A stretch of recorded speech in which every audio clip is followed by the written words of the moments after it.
what? I wasn't aware of that. But the one song that I was aware of, and had our label not gone under,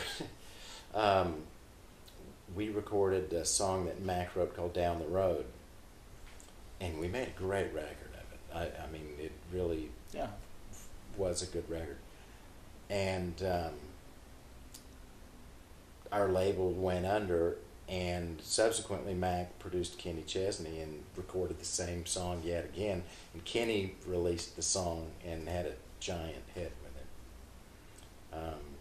But yeah, as to your question, how did the songs get picked? For that particular project, I think we just sat around in Mac's kitchen and it's like, well, what shall we cut?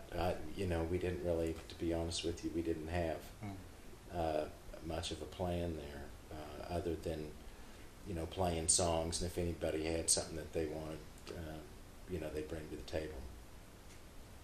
But yeah, that was a fun project to do, but I wasn't aware that those other songs had even been covered. Had I known that, maybe I would have had an opinion about it, but I didn't know. Well, I'll tell you an interesting thing about Still Restless, though, that my dad came up with the title of the record. Because we were trying to figure out what to call the thing, and I was talking to my dad. I said, Dad, we can't come up with the name of the record. What should we call it? And he goes, how about Still Restless? I was like, thanks, Dad. That was it.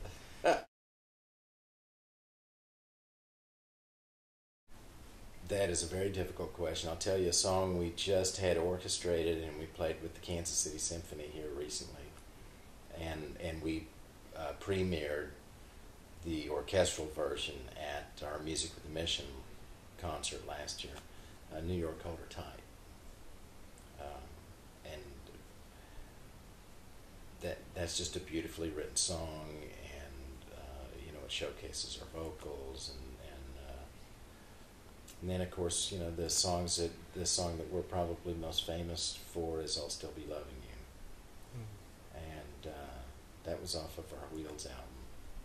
I was in my early 20s. I mean, that was a long time ago. I'm 54 now, so I was probably 24 years old then.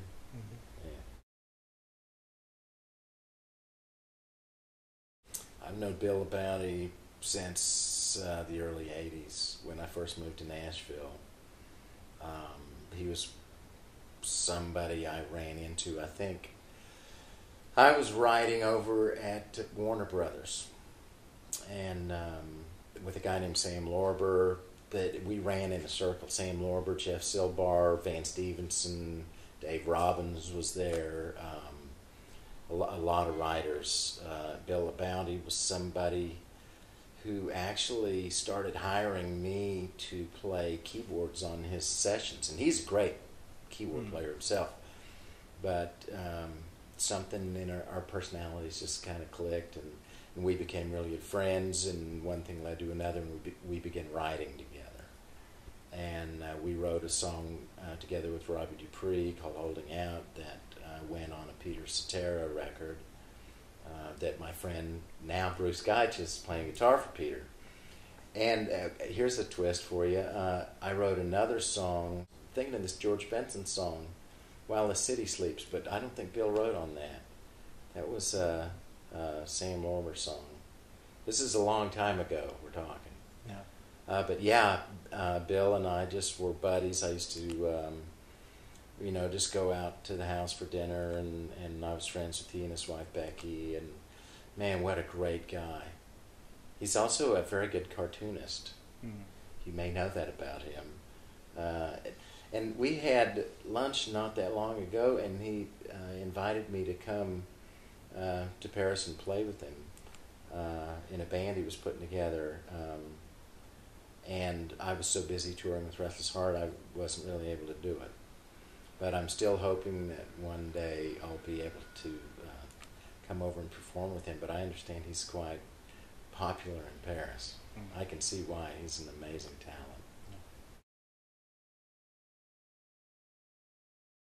Yeah, I'm working on a project with Bruce Geitch and a songwriter named Randy Goodrum. who is a fabulous songwriter and a talented, very talented keyboard player as well. He was a Nashville session player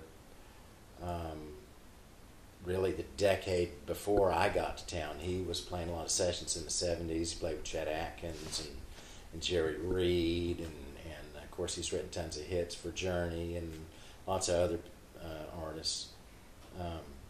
But we have a group that we've started, and we're calling it Gig. It's a big G and a small I and another G for Goodrum, Innis, and Geich, and we call it Gig. And the music is it's very eclectic. It's not music that really has any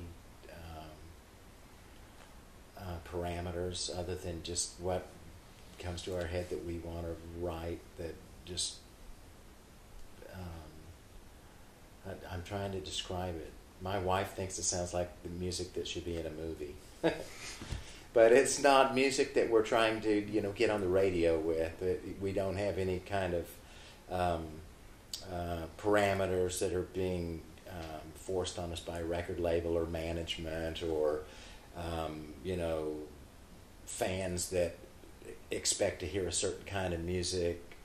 So we're just doing whatever we want to do. It's like, why do painters paint, why do sculptors sculpt, and why do writers write? And that's the music that we're